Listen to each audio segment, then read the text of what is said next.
Vous aimez le Japon, vous adorez les jeux de pouvoir à la Game of Thrones et vous avez surtout surkiffé Blue Eye Samurai sur Netflix, alors j'ai sûrement la série qu'il vous faut. Parce qu'en effet, la série du moment, à savoir Shogun, vient tout juste de se terminer sur Disney+, et il se pourrait bien qu'elle corresponde parfaitement à toutes vos envies. Alors est-ce que Shogun est à la hauteur de ses attentes et surtout est-ce que Disney+ tient entre ses mains la série de l'année? C'est ce que je vous propose de découvrir aujourd'hui dans cette critique.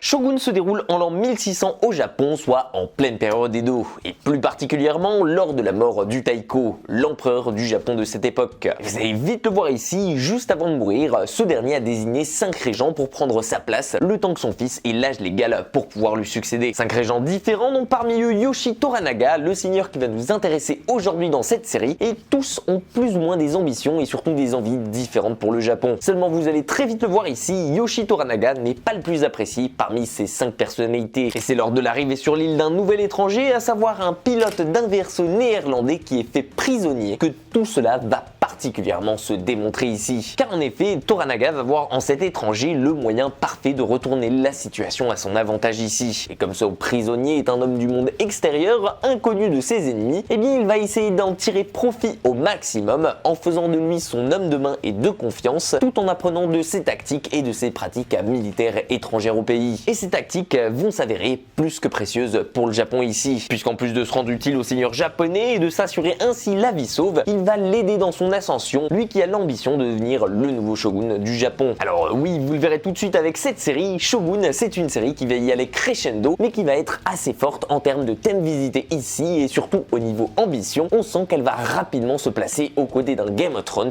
plus vite qu'on ne pourrait le penser. Non pas forcément parce qu'elle partage avec elle son côté fantasy et ses dragons, bien au contraire, mais simplement parce qu'on se rend compte de l'importance de ces factions, de ces jeux de pouvoir, de ces personnalités plus ou moins fortes ici, et de ces personnages hauts et en couleur. Des personnages qui d'ailleurs vont merveilleusement être interprétés par un solide casting qui en impose niveau charisme. Et je dis pas ça uniquement parce qu'il y a Hiroyuki Sanada dedans, mais vous le verrez par vous-même ici, pour une fois avec ce Shogun, Hollywood fait réellement honneur au thème et à l'ambiance qu'il nous propose ici, car en dépeignant le Japon de la période Edo au programme, point de remplacement avec un casting occidental, ni même de tentative de s'imprégner une histoire qui n'est pas la leur ici. Et au contraire, vous pouvez vous attendre ici à du pur dépaysement, car mis à part son acteur principal qui donne la réplique en anglais, 80% du reste du casting parlera japonais. Et ça, je peux vous assurer que ça va jouer un maximum sur l'attention et sur l'immersion dans cette série. Alors, je ne saurais pas vous dire si ça rend aussi bien en français, parce que pour ma part, pour ce genre de série étrangère, je préfère les regarder en VO, mais le fait de suivre ici l'histoire d'un pilote étranger, à savoir néerlandais, qui est totalement perdu dans un monde qu'il ne connaît pas, face à une langue qu'il ne comprend pas, et qui fait surtout face à des coutumes qui sont ridicules pour lui, bah ça va vite renforcer notre immersion là-dedans. Et le fait qu'on découvre tout depuis ses yeux, à savoir l'ambiance et l'atmosphère du Japon de cette époque, mais surtout l'histoire qui se déroule durant ces 10 épisodes, est l'une des meilleures idées du show. Parce que comme lui, on va se retrouver bien évidemment dépaysé, voire même perdu la plupart du temps si on n'a pas les sous-titres activés. Et d'ailleurs, vous le verrez par vous-même ici, plus on avancera dans ce récit, et plus on va se prendre d'affection pour cet étranger qui n'a rien demandé, si ce n'est de pouvoir survivre, et qui va devoir s'adapter aux coutumes locales et apprendre le japonais pour évoluer. Lui qui est pourtant traité à la base comme un chien parmi les locaux, et ainsi que par les Portugais qui vivent au Japon à cette époque et qui sont un ennemi de sa nation. Vous le comprendrez donc rapidement, je pense, c'est dans la crainte permanente de la mort, avec beaucoup d'étonnement, mais surtout avec un regard extérieur, que nous allons explorer le monde de Shogun ici, lequel a clairement tout pour vous bluffer, que ce soit au niveau de sa reconstitution de l'époque Edo, de son soin visuel apporté à la série, mais aussi et surtout grâce à ses intenses jeux de pouvoir ici. Parce que je peux vous le dire maintenant, si vous êtes un fan de Game of Thrones, cette série vous est carrément destinée. Et sans trop vous en dire pour ne pas vous spoiler, je peux vous assurer que ces alliances, ces stratégies mises en place par le seigneur Toranaga, ainsi que ses morts bien sanglantes et ses trahisons, ont de quoi vous scotcher devant. Personnellement, j'ai adoré parcourir ces territoires durant 10 épisodes, lesquels ne contiennent pas tant d'action à proprement parler, mais qui vous régaleront à chaque instant, surtout si vous êtes un fan de stratégie. Et le fait de regarder tout ça depuis l'extérieur en connaissant l'issue de certains moments avant même que ça arrive à ces personnages, que ce soit grâce à une conversation